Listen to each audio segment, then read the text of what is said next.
Now then, crew, and welcome back to the Andy Mechanic YouTube channel. Now, I've been working on, it's down there, look, I haven't got the hoist up, Alan's CB750 K2.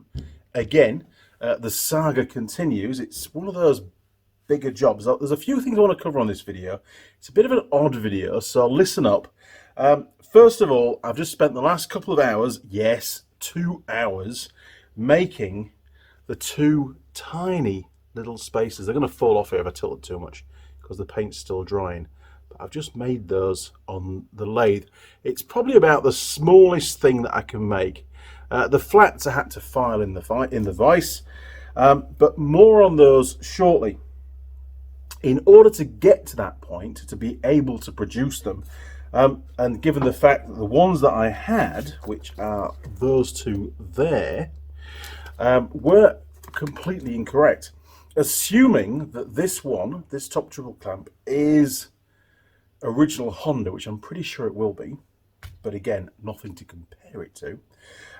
Those original washers, the ones hanging off there, look, are only 1.18 millimeters thick. And according to feedback that I've got, I've had two measurements come through. One is 2.59 millimeters, and another measurement that's come through is 2.28.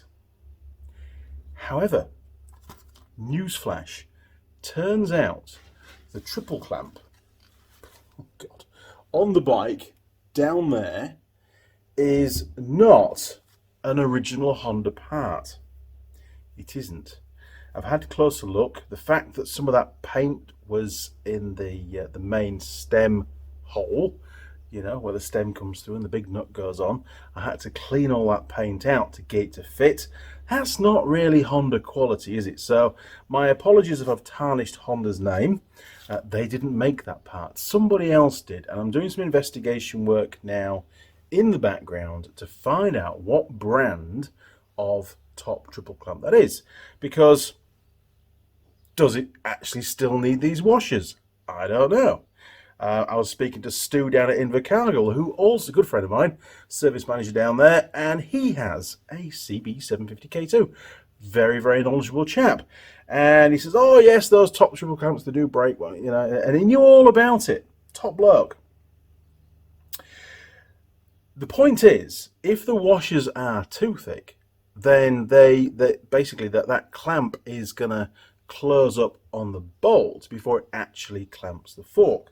That will be bad because then the fork's loose and not really much point in the triple clamp being there, really. If they're too thin, then of course the clamp, this bit, can close up too much. It allows the aluminium to flex too much or stretch, call it what you like, and it fractures on the original ones. On the aftermarket one, different material, made better, who knows?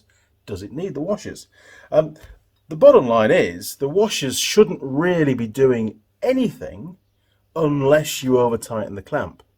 So I think Honda's put them there on the original triple clamp to try in an effort to prevent the clamps from being broken by gorillas tightening up those top pinch bolts without taking note of the torque settings. Torque settings are also another very ambiguous thing. The dimensions, just while we're on, the dimensions for these washers, and the paint's almost dry now, so we're going to go and fit them. But the dimensions for these, other than the thickness, just put the thickness to one side for this particular bike, and you've got a choice of two thicknesses, so I have no idea which one's correct. It might vary year on year, who knows? You guys can work that one out. But that is, so the OD is 16.2, the ID is 8.5 because it's an 8mm bolt, so you need a bit of clearance. But critical measurement is this distance here. Now, I've been told it's 1.4 millimeters. So I've done mine 1.4 millimeters. Haven't fitted them yet. Haven't even done a test fit. I just basically want to clamp up those, you know, I don't want to be undoing them and doing them up and undoing them more times than I need to, because just concerned about a problem. I'm sure you understand. Other measurements, well, yeah, I mean, okay, there's another measurement there of 3.85 for the actual, you know, difference in the ID and the OD, but you can work that out anyway. But I thought that might be useful for some people. It's been a bit of a struggle trying to get this information, so it's on my video now. There you go. Now, where are they? I don't even know. Bear with me, hang on.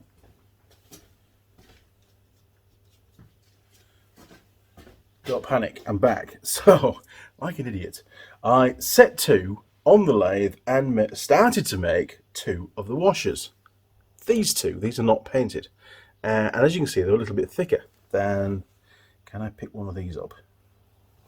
Yes, there you go. Look, so they're quite a bit thicker. These were done at 2.59 because, you know, I can always make them thinner, but I can't make them thicker. So I did that, and I thought, that's a pretty thick washer. It's a hell of a lot thicker than what came off. I wonder if it's going to fit in the gap on the new triple clamp. Not a hope in hell's chance. The gap's quite small, and that's, you know, with no bolt in there, no pressure on it whatsoever. So obviously, I thought, right, I'll put a bolt in.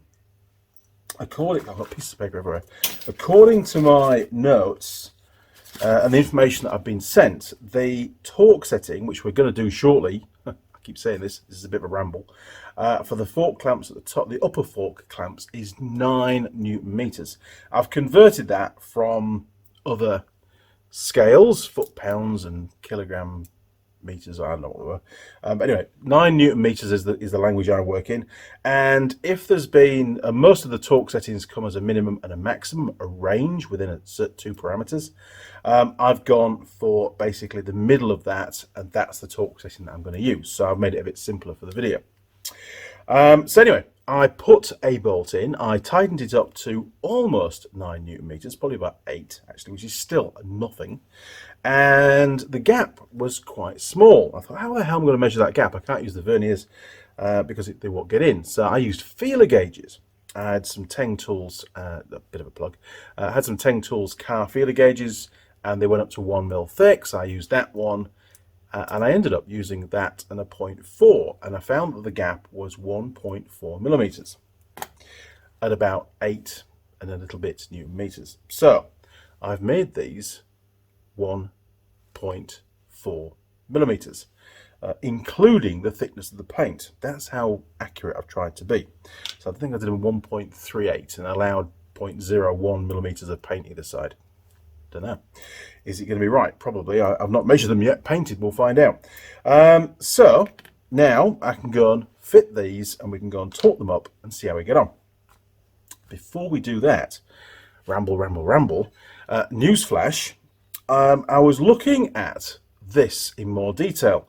And do you remember on the last video, I said, there's a weird lump on the side here, which doesn't occur. Hang on a minute. It doesn't occur on this one. This side's nicely sculpted, and it's got that line all the way around. If I twist it around again, there we are, look. Then here, that it doesn't exist. It's a lump. And I had a closer look, and it's been repaired already.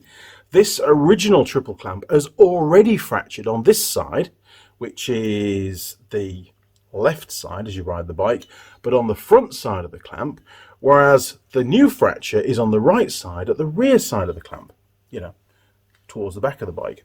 So that's the old fracture, and that's the repaired fracture. So, you know, it's pretty knackered, and to have 2 failures on the same triple clamp it just begs belief. You know, either somebody's owned this bike and just taken no notice whatsoever of the requirements of tightening up various nuts and bolts. They clearly have lost lots of parts and not used the right spacers. And they even had the audacity to go away and get it welded up. Now, okay, in the UK, you could probably get away with that. Here in New Zealand, you absolutely cannot. And this is quite an important part. It's a steering and suspension component. It takes a lot of stress. You know, would you want to be riding a bike that's had this welded up, not knowing who's welded it? And if the bike, you know, changes hands, you're probably going to be completely unaware. Alan has no idea about this yet. I've not even told him. He's aware of this fracture, but he's not aware that this thing's already been repaired once. So, bad, really, really bad. Maybe in the next video I'll have cleaned all the paint off and I want to have a quick look to see if there's any bubbles and stuff in there. We may even cut it open and see how bad the weld is. That'd be a good idea, wouldn't it? So we'll do that in the next video, or maybe even later on in this video. Don't know how it's going to go. Right, these are now dry. Let's head over to the bike, get them fitted, because Andy's been rambling on for 10 minutes and 26 seconds, which is way too long. And we'll torque them up to 9 Newton meters. If the new triple clamp breaks, well, at least it's on camera. Okay, here we go. Used.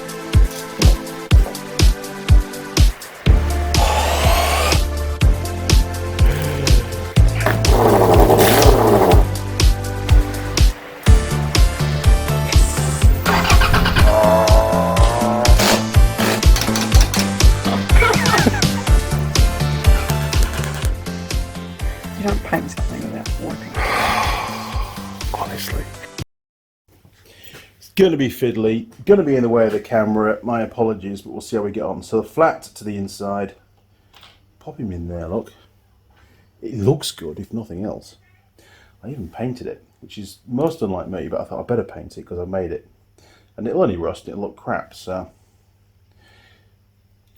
Right. That's that one done. Let's do the other side. Oh, Marmite's off. Okay, exactly the same again. Try not to drop anything. There we go. Yes, I would like to have put new washers on the outside, but the only ones that I've got, sorry, either end of the bolt. The only ones that I've got are a little bit too thick. So, shiny end, that'll do. So, I haven't done, basically. Right. Now what we need is a torque wrench. Oh, next door's going mental now as well. Right, excellent. 9 Newton, we're trying to keep it in focus for you. 9 Newton meters on the torque wrench coming up. There we go. Right, we'll lock it off. Okay, moment of truth. Here we go. Took me ages to get this shot for you. Right. Okay, here we go. 9 Newton meters, and the little washer you can see is still nice and loose at the moment. And, you know, stupid idea. Should just make triple clamps properly to start off with. Right, so we can get some leverage, or leverage, being Yorkshire. Right, 9 Newton meters. That's it. That's all you get. And it hasn't broken. Of course it can't really, because 9 Newton meters of force is bugger all. And look. The little washer's still loose. I think that's fine. I think that's what it's supposed to do. And don't forget, this isn't a genuine Honda clamp anyway. Probably doesn't even need these. That's going to annoy the crap out of Alan, isn't it? At a certain point, that's going to resonate. I mean, saying that, there's lots of other things that are going to rattle on this bike as well, so shouldn't be a problem. Right, said Fred. We're dripping brake fluid now because I've taken the clamp off. But anyway, it had to be done because it was in the way of the shot. Okay, so is it still loose? It is still loose, which is good. I like that. Right. 9 Newton meters coming up. That's it. Bit of an anticlimax, really. Now, obviously, there are some more torque settings required, and I've already done some of them. So let's head back over to the bike now that it's up in the air where it should be. And I'll talk you through what I've set them at. Hopefully they're right. Here we go. So, starting from the top, the handlebar clamp bolts I've done at 20 Newton meters, which is pretty standard across the industry, and that does tally with the research that I've found. I'm being sent as well, actually. Now, the large nut here, the stem nut, is... What the hell was that? I did that at 98 Newton meters, which again, you know, because I've been supplied a range of torque, minimum to maximum, I've picked basically what's equidistant, the middle torque of that setting. So, and then converted it to Newton meters. So 98 Newton meters for that. This pinch bolt, I did read somewhere, can't find it now, but this pinch bolt is the same torque as these. So I've done that at 9 Newton meters as well. If it's going to be more, if it changes, then of course I can increase it. That's not a problem at all. Okay, what else? Yes, very carefully bring the bike around. Now, these ones, get me a little crib sheet because I can't remember half the stuff. Yes, so these ones, and as you can see, they're both different size bolt heads, which is bad. There's that one there, look. These are the lower clamps. And that one there, this is a 17mm socket size. That's a 14mm socket size. That's terrible. I might try and find one that's the right size. But for now, they've been tweaked up, torqued, and they are 34 Newton meters. At the same time, I put all the brake pipes back on, obviously some new copper washers, but that's a completely different job. Now, anything else? Let's have a little look at my crib sheet. So the ones with red ticks have been done. I've got a red tick, that one yet. Axle, oh yes, axle, I've got the front wheels put back in again shortly. So yes, the axle caps, just while we're on there. Now, it's in a previous video. But these axle caps, actually, very interesting. They've got, it says in the manual an arrow. These haven't got an arrow apart from the one that I've put on. They've got the letter F. Now, it's absolutely critical. This one is the left, hang on. Let's swap sides. This is the right one. Focus, damn you. Okay, this has also got a F for front, and they must go on in the correct orientation. And the reason for that is, if you look very, very carefully, it's hard to see on the camera, but this end, focus, damn you, this end is slightly lower than this end. So the gap, you must always torque up the front end first, the furthest forward bolt, which is that one there, look. That one. And then once that's torqued, come on, focus, then you torque up the rear. So the gap, hang on, bear with me. Andy is trying, there we are, look. So the gap will end up at the rear. That's important. That has to happen. Anyway. Enough of torque settings for now. It's just the front wheel. It'll be fine. So there you go. That's where we've got to. Back to the bench. So, I know it's 5:45. I'm going to stay in the workshop, get the front mudguard put back on. I'd like to do a video on fitting the front tyre, to the new tyre to the front wheel. That's probably going to happen tomorrow. And then we'll do a video on installing the front wheel, well, probably fitting the tyre. Balancing it up, I've got a new static balance that I want to cover as well, so I'll include that in the video, how to use that, how to do static balancing. And then we'll get the front wheel fitted to the bike, plumb up the front brake. I'll be bleeding that up. That won't be on camera because I've already done that on a previous video. Then I can tackle the wiring. We're getting there, aren't we? We're absolutely getting there. Now, before I sign off on this video, I would like to give a few shout outs. So I got an email from a chap or chapette, I don't know actually, goes by the name of PO5000. So whoever you are on the planet, thank you very much. You sent through some very informative information, if that makes sense, including an exploded diagram of the front of the bike. Now, it was definitely a later CB750, but it did have some torque settings on it. Are they the same as for this one? There's the ambiguity. Don't know. Think so. But again, I'll include a link in the description down the bottom so you can get to that folder and you can download everything and make up your own mind. Steve Gilchrist, thank you, Steve, for sending stuff through. Same for John Nuttall. John's been incredibly helpful throughout the entire project, right from the start, sending me through hints, tips, things that I've missed. Really, really appreciate it. Simon Rawle, obviously in the UK. Simon, again, has played a big part in the background in providing information on this and many other projects, to be fair. So thanks again, Simon. And yes, I had some of your baked beans the other night from England that you sent me. Very, very nice. Really appreciate it. Quite different to the ones we get here in New Zealand. And of course, Brendan Lee Grant Mills. Brendan, thank you again very much for all the help. I'm sure there's many more people out there that have contacted me over the last 12 months regarding this project. If I've missed you out, my sincere apologies. Flick me an email, tell me off, and I'll include you on the next video. Sorry. Okay, crew. That's it for this video. I wanted to give you a bit of an update. Ah, is it the end of the video? Shall we do the triple clamp? Yes, let's do the triple clamp. Here we go. Oakley dokley. So I think, well, I know that the weld area is between these two lines here. X marks the spot, so I'm going to cut it right down the middle there. And it has been welded on the inside as well, and then, well, it's pretty rough actually, you can tell.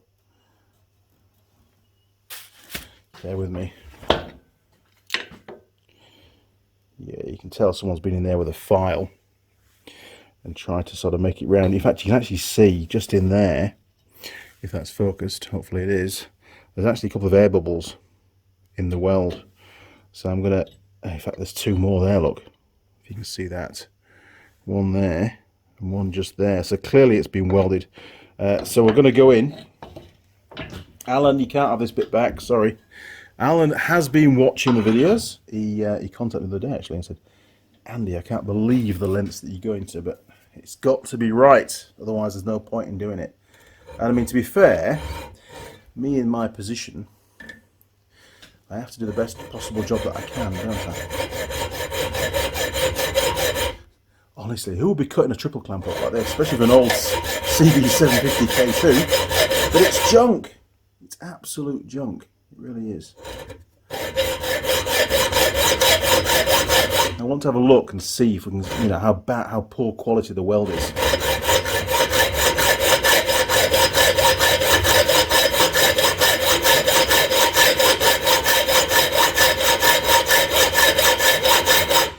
Yeah, I could have done a stress test and sort of leave it and see if it snapped, but I thought, you know, a cut would be better.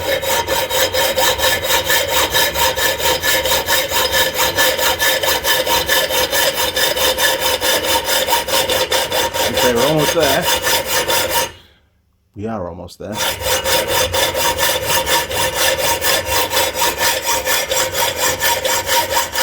You can tell you're almost there because it changes in tone.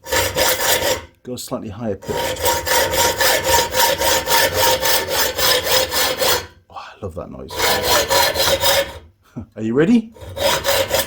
Ha! Okay.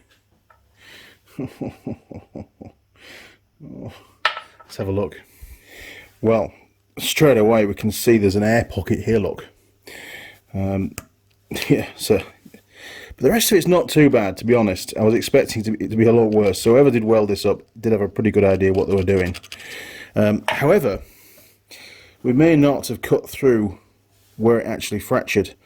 I mean, stay in focus or not, I'll try and keep it in. But if you look there now that it's open, we've got a few air bubbles on the inner surface on the inside. And this has actually got a slight radius to it, as this, where it's been filed out. It's not, you can see there, look, it's not straight, and it should be straight because the fork's straight, the tube, you know. So this has been pretty crap, in all honesty. There's a lot of air bubbles down this end.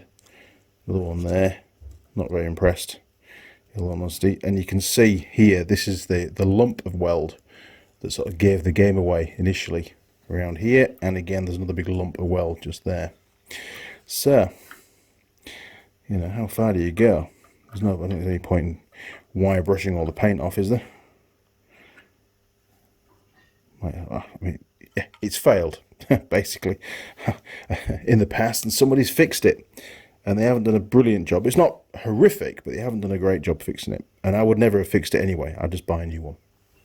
Well, there you go. Just a really short, probably not that short, update video, because I know there's lots of viewers out there that are really keen to know how far I'm getting with this this project now. It's all gonna happen in the next week, maybe two. We've just had news today actually that well, we're going to stay in lockdown for a bit longer. So I've got more time in the workshop. Hoo-hoo! It takes the pressure off a bit. I can tell you now, by the time lockdown in New Zealand finishes, this bike will be done. It will, Alan. It'll be heading back up to Auckland for you. So whether it's 2 weeks or a month or whatever, it's going to be ready to go. Start on the button. Ready to go for, well, pretty much ready to go for compliance. I've just got to find the mirrors. I don't know where I put the mirrors for it. Anyway, okay, crew, thanks for persevering with me, and thank you those that sent through all the information, and thanks to everybody for keeping me motivated doing this particular project, because it's great to get back on this bike. Now we've got all the parts, and I've learned a hell of a lot about the Honda CB750 K2. I have. If you haven't already subscribed and you've stumbled across this video, why not subscribe, ring the bell, and that way you won't miss any more videos that I post. There's already about 550 on the channel. There's already heaps of videos covering work on this old classic CB750 K2. So you can go back and watch those. At the moment, there's 2 or 3 or maybe 4 or even 5 videos a week going up. Plus, there's a live stream every Sunday morning, 8:30 New Zealand time. So you can join in with that, ask questions live. And I even get to eat pie, which is nice.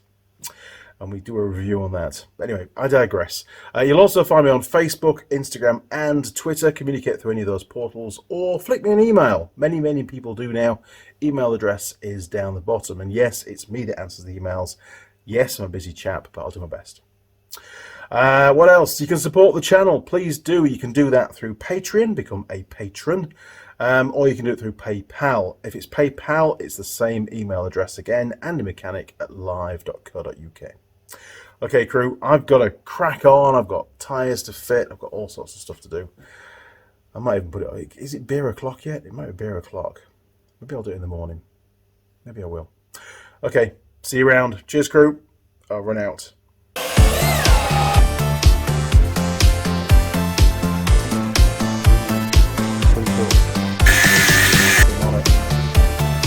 And you get the flip. Oh,